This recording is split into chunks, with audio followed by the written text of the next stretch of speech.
मिरजेत गणेश तलाव परिसरात तरुणाचा धारदार शस्त्राने हल्ला करून निर्घृणपणे खून। मिरजेतील गणेश तलावाजवळ एकावर धारदार शस्त्राने तरुणाचा निर्घृणपणे खून करण्यात आला आहे। निखिल कलगुडगी राहणार मिरज असे मयत तरुणाचे नाव आहे। टोळीयुद्धातून हा खुनी हल्ला झाल्याचा संशय व्यक्त केला जात आहे। याबाबत माहिती अशी की राजकीय वादातून आणि जुन्या वादातून त्यांच्यावर हल्ला झाल्याचा संशय व्यक्त केला जात आहे। मयत निखिल कलगुडगी याला काही जणांनी शनिवारी रात्री गणेश तलाव येथे बोलावून घेतले।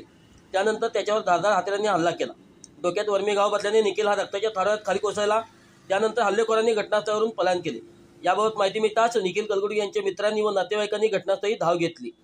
त्यानंतर त्याला उपचारासाठी मिरज शासकीय रुग्णालयात दाखल करण्यात आले, परंतु अति रक्तस्राव झाल्यामुळे निखिल याची प्रकृती चिंताजनक बनल्याने उपचार सुरू असताना त्याचा दुर्दैवी मृत्यू झाला। घटनास्थळी पोलीस अधीक्षक संदीप घुगे, अपर पोलीस अधीक्षक कविता बारवकर, उपविभागीय पोलीस अधिकारी प्रनिल गिल्डा, स्थानिक गुन्हे अन्वेषणचे पोलीस निरीक्षक सतीश शिंदे, पोलीस निरीक्षक किरण रासकर यांच्यासह अधिकारी आणि कर्मचाऱ्यांनी धाव घेतली। मिरज शहर पोलीस आणि स्थानिक गुन्हे अन्वेषणच्या पोलिसांनी हल्लेखोरांच्या शोधासाठी पथके रवाना केली आहेत।